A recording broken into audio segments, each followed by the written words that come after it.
Hello and welcome to Talk Solent, the show where we give our opinions on news that's cropped up this week in our region and beyond. I'm Jonathan Hines and we're going to be scrutinising 7 articles today.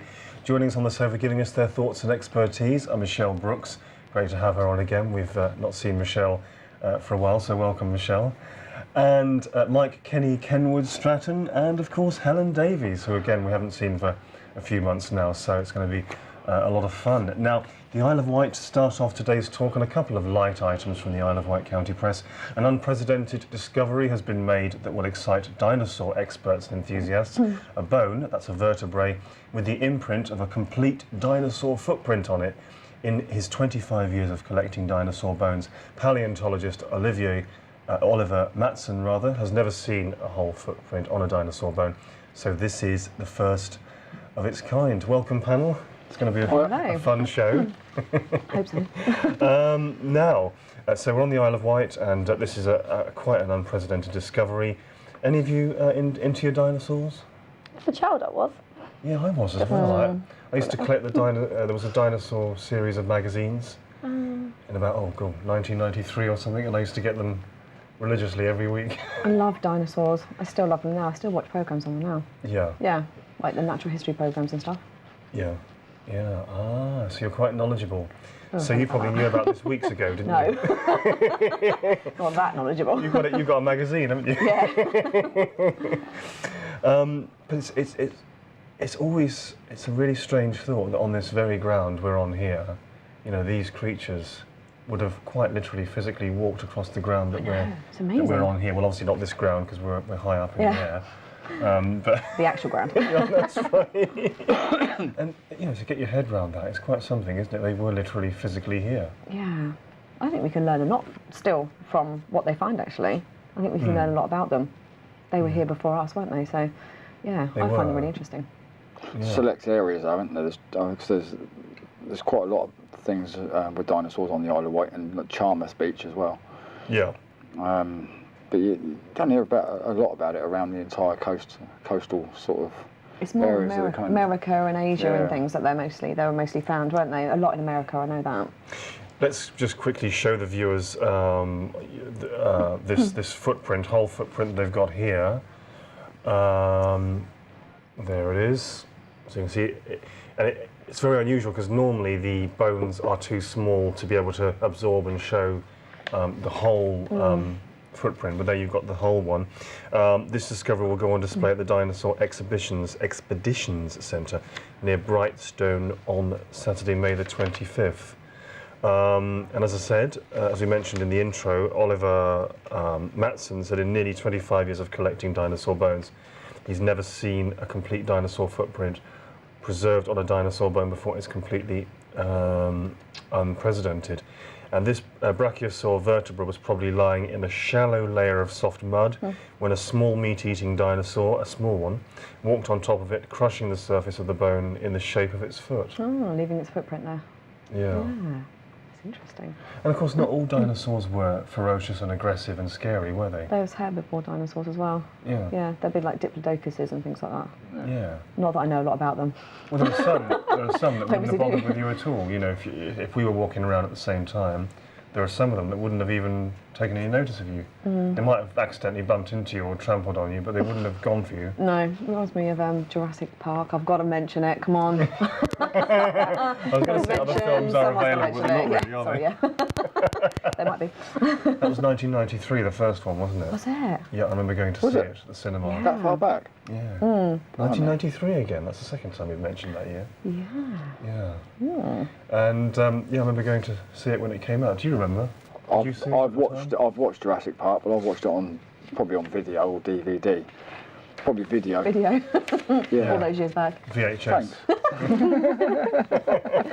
Joking, right. But we still got dinosaurs, haven't we? Alligators, crocodiles, they're still dinosaurs, aren't they? Yeah, but don't they say that birds are also dinosaurs as well now? Some of them are, yeah. Yeah. Of course, you've got the cockroaches and all those types of things as well, haven't you, that have survived since those times?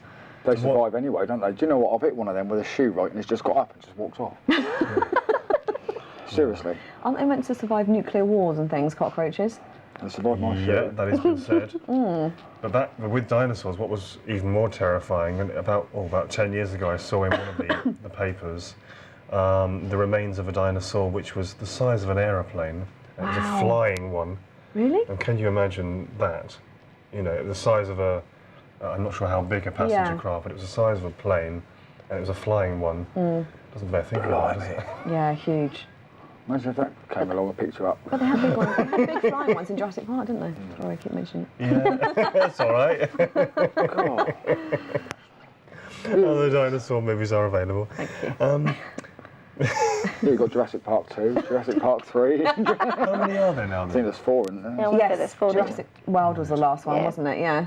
Yeah, I don't get to see as many films as I'd like to, but there was one fairly recently, wasn't there? That's Jurassic World. And they apparently are making another one. Apparently. Oh, my kids love them. I don't.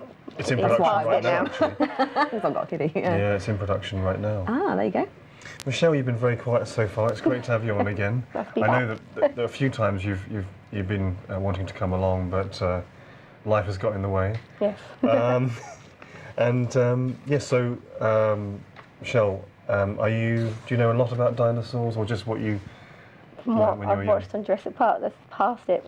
Went to the Isle of Wight. They've got like a Jurassic Park. Yeah. Not park, Jurassic kind of museum. Oh. That we went about 7 years ago, which was quite interesting. I think we were too busy. They've got like this motivated one where you put your hand underneath and it kind of growls at you. I think that's where I was. I wasn't Is it there. still there? I think so. Yeah. It's near. I think it's near Sandown. Oh, okay. Just log in that so I can put my child there. Yeah. Good place to go. Yeah. And later on in the show, we're going to be catching up with Michelle and talking about fostering and the lack of foster parents and the need for more. And that'll be towards the end of the show. So that's something which you know a bit about because you're a foster parent yourself. Yeah. But now we're going on to pubs and beer. And again on the Isle of Wight, some awards have been dished out. Nicola and Clive Otley, who run the King Harry's Bar in Shanklin Old Village, have had the CAMRA Pub of the Year award. That's CAMRA, C-A-M-R-A. And the Island Brewery scooped 2 of the 3 top prizes. This is from an article in the Isle of Wight County Press on Sunday. I know you like a beer. That's what I was thinking. So you might. I do like a beer. I don't drink much. You know, 12 pints a night's enough for me. Right. I do like a beer, and I do like a good beer.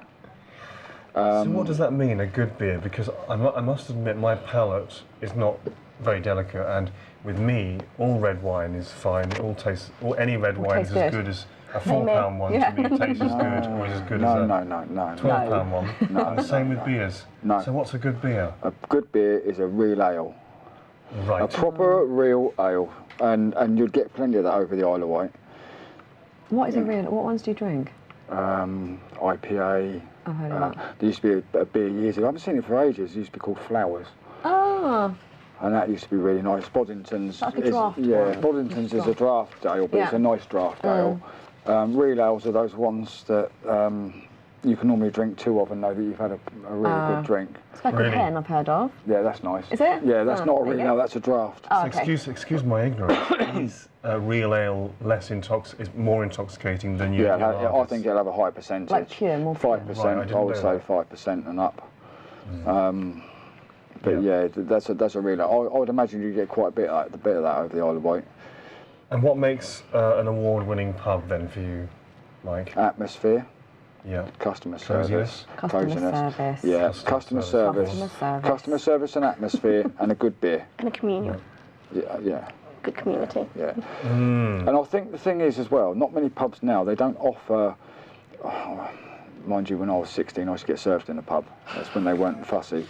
But I think a lot of pubs now lack that atmosphere, the customer service, the bit where you can take the kids in. I mean, I do agree with some of them probably saying, well, kids shouldn't be in there after a certain time of night, and I do understand with sort of like the way things are at the weekends when people go out and they get a bit rowdy. Like a Friday or a Saturday night type of thing. Maybe not have the kids in the pub, but I do think they should allow more kids in the pub, and I'm kind of thinking Isle of Wight being as they are over there, because some of the stuff over there is fantastic. Quite touristy, isn't it? And it, they're a little bit I say every time I come on and we talk about the Isle of Wight, they're a bit primitive in their ways, and I'm kind of imagining that they'd probably let kids in the pubs.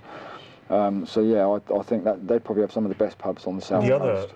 The other winners are the Fowler & Co. in Ryde, Newport Ale House in Newport, Traveller's Joy Northwood, Beer of the Year Earl's RDA, Island Brewery, Fuggledy-Dum, Goddard's Brewery, and White Christmas Island Brewery. I managed to pronounce that first time correctly, I think, I hope. Fuggledy-Dum. Yeah. Car ferry over to the island next weekend then. Go. So I just don't get the floating bridge. Excellent. So that's awards for the best of the Isle of Wight's pubs and beers in the Isle of Wight County Press there. And of course, if you want to let us know stories that we should be talking about on Talk, then do email us, of course, on talk@thatsolent.com. That's double S in That's Solent, of course, That's Solent. Or tweet using the hashtag Talk Solent. Coming up, we'll be looking at news in the New Forest and a positive story for Britain's carers. Back with you again very shortly after this.